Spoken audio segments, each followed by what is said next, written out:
Hello, everyone. Welcome to the Datu's Corner wrap-up show. I'm your host, Datu Tim. So recently, we did a topic on whether or not Black Belt certification should expire. And it was a nicer conversation than I expected. I expected a barn burner, people throwing Molotov cocktails back and forth, mud at each other, name calling, because there was a lot of comments prior to the show on the advertisements. And I got to say, I think it was a great show. I think it was very productive. We figured out that one size does not fit all when it comes to the answers. We also looked at things a little different, things I didn't even think about at the time, where Black Belt certification isn't necessarily is always tied to instructor certification. In modern Arnis, which is where I started, there were separate diplomas. Basic and advanced, and eventually after I was doing apprenticeship programs, the professor implemented an apprenticeship instructor diploma. But that was more for people who were doing martial arts, black belts and other systems, looking to get their black belt. And in the meantime, in the interim, they were given these diplomas to start training groups and teach it in their club. But really, the emphasis was the black belt, not the instructorship diploma. So Professor Presas had expiration dates on those. And probably because people were getting the black belts and taking off. Because we know those type, the learn and burn, the belt collectors and stuff along those lines. So Professor emphasized the belt over the certificate of instructorship. But if you have both, and that instructor certification diploma is really about the license to teach, then that's where we figured that the expiration date should be going on. Because you need to maintain, you need to make sure the standard's up to snuff. You need to maintain, any new material. You know, I'm in New York here, and I'm in Buffalo, New York. Nowhere's near the city. I'm near the falls. In New York State, which I'm assuming other states do the same things, when you're licensed by the state, doctors, CPAs, massage therapists, and other industries, you need to log in hours of continued education in the meantime. If you don't, your license will be put on suspension or on hold. These are the things that you need to do to maintain that license. And I think that's what we're talking about when it comes to instructorship. If you tie everything together into the belt and there's no separate credentials, that's where I think where it still merits to have some form of expiration, or what we do is a renewal date.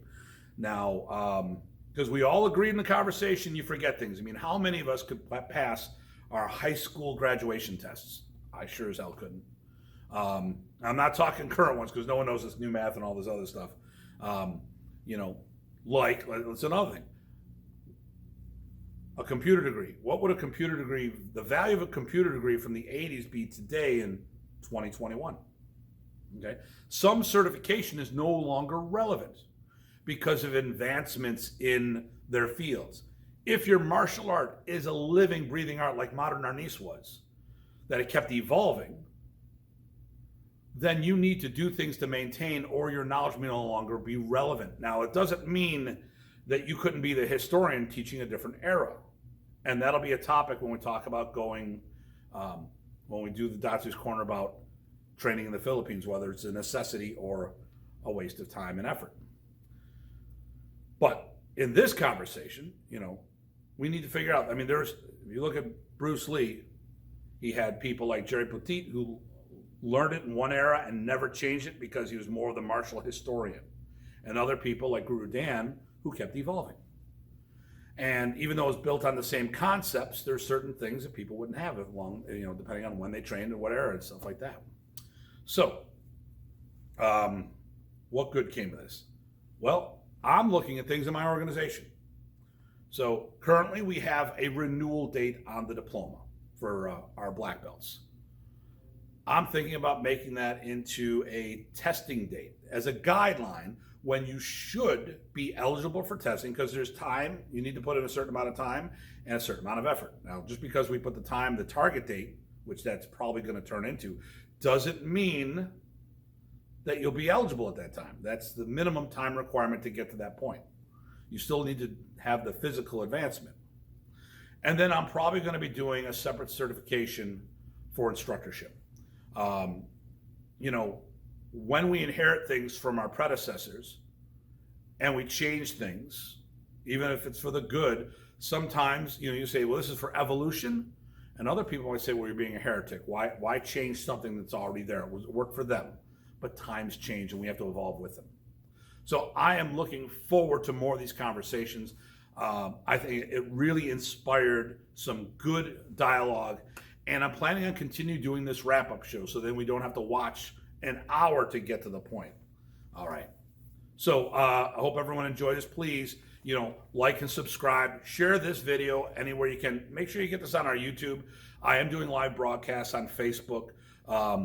But if you can't watch it there, this goes directly to my YouTube channel. So like it, like the video, subscribe to the video, get the notification. That way you'll be notified every time there's an update. Okay, everybody, as always, please stay safe and stay sane. And this is Datu's Corner and your host, Datu Tim, saying thank you for tuning in.